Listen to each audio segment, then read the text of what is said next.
When your own party blocks one of its most popular figures from standing in a by-election, and multiple MPs immediately start predicting it's the beginning of the end for the Prime Minister, you know British politics has reached a new level of spectacular dysfunction. Welcome back to UK Political Insight, where today we're diving into the absolute carnage that's just erupted within the Labour Party after the National Executive Committee voted 8-2 to bar Andy Burnham from standing in Gorton and Denton. Former cabinet ministers are furious. Backbenchers are calling it a total shambles.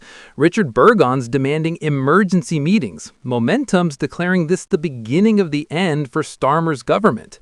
And the whole thing is threatening to tear Labour apart just months into their first term in power.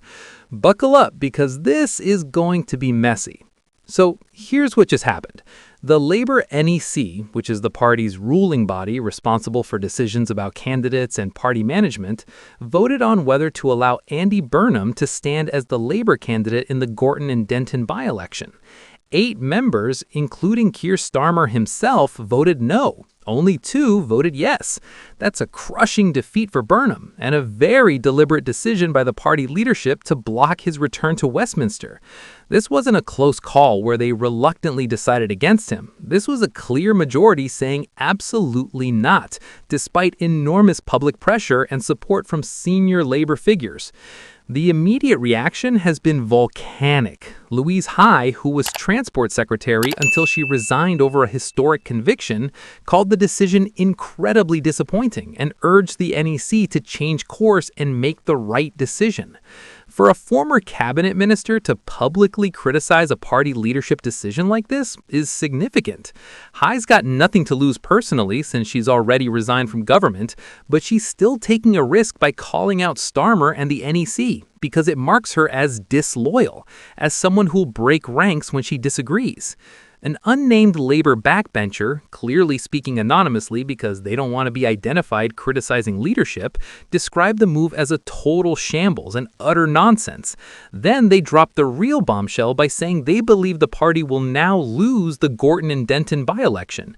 That's a Labour MP publicly predicting Labour will lose a safe Labour seat because of this decision.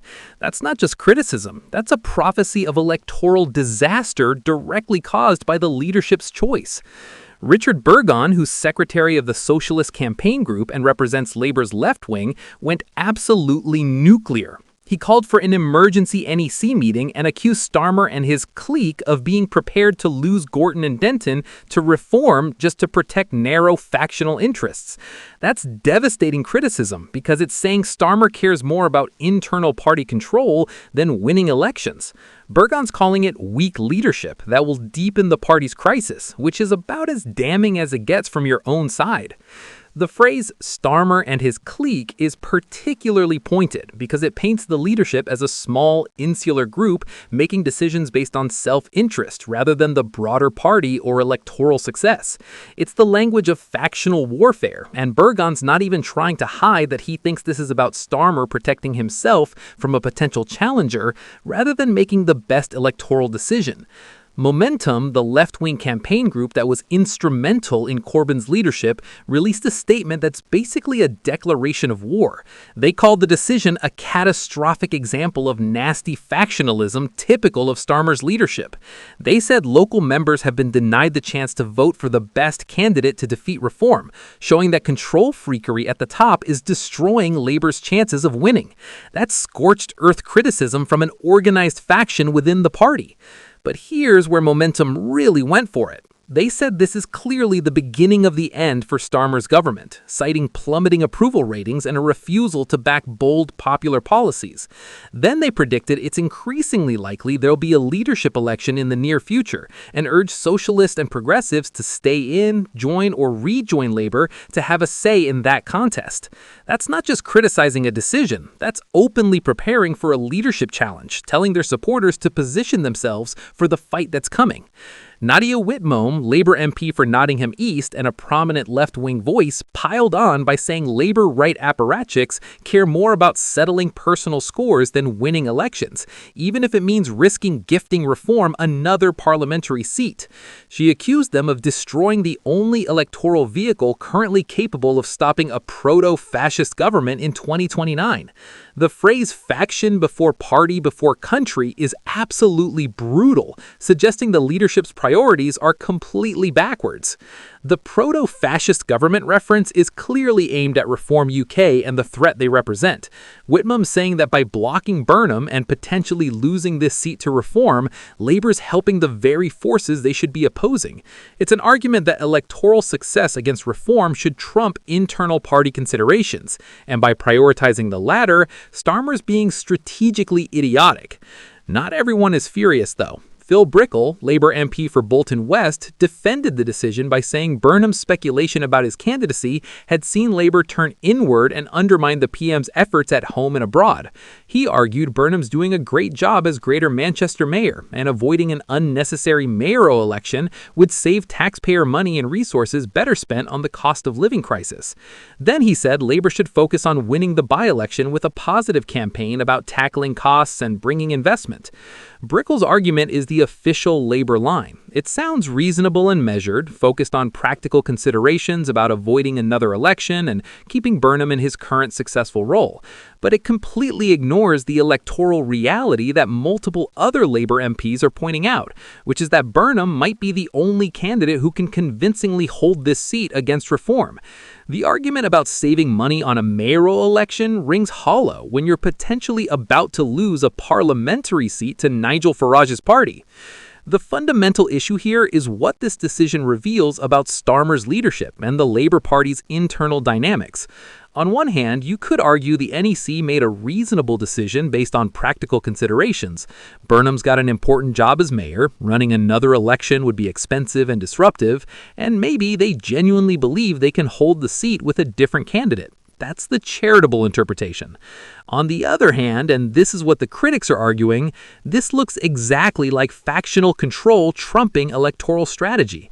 Starmer and his allies on the NEC don't want Burnham in Parliament because he's a potential leadership challenger, someone with his own base of support who could cause problems. So they're blocking him regardless of whether he's the best candidate to win, and they're willing to risk losing the seat to maintain control. That's the uncharitable interpretation, and frankly, it's the one that better explains why this decision is generating so much fury. The prediction for Momentum that this is the beginning of the end for Starmer's government is hyperbolic but not completely unfounded. Starmer's approval ratings genuinely have plummeted. Labour's been losing by-elections and hemorrhaging support to Reform in their heartlands. The government's faced revolts over winter fuel cuts, farmer inheritance taxes, and postponed elections. Internal party unhappiness is real and growing. If they now lose Gorton and Denton to Reform because they blocked their most electable candidate, that will be seen as a self-inflicted disaster that validates every criticism of Starmer's leadership. A leadership challenge in the near future remains unlikely because Labour's got a massive parliamentary majority, and there's no mechanism to remove a sitting prime minister quickly. But the fact that serious left-wing groups are openly preparing for one, telling their supporters to position themselves for the fight that's coming, shows how bad internal relations have become. This isn't quiet grumbling. This is open preparation for civil war. The comparison different MPs are making to Reform winning the seat is genuinely significant. Reform just won a by-election in a Welsh Labour stronghold. They're polling at 50% among Leave voters. They've got momentum, and they're specifically targeting working-class northern constituencies like Gorton and Denton. If Labour runs a weak candidate who doesn't have Burnham's profile and local popularity, Reform has a real chance. And if Reform wins, that's not just embarrassing. That's potentially the beginning of a broader collapse in Labour's northern base. The factional language being used by both sides is telling. The left's talking about Starmer's clique and control freakery and nasty factionalism. The leadership's defenders are talking about undermining the PM and the need for party unity. Nobody's really engaging with the substance of who's best placed to win the by-election. It's all about internal party power dynamics. That suggests both sides see this as a proxy battle over Labour's future direction and leadership. The decision also raises questions about internal internal party democracy. Labour members in Gorton and Denton presumably would have wanted the chance to select Burnham if he was available. By blocking him at the NEC level, the leaderships denied them that choice.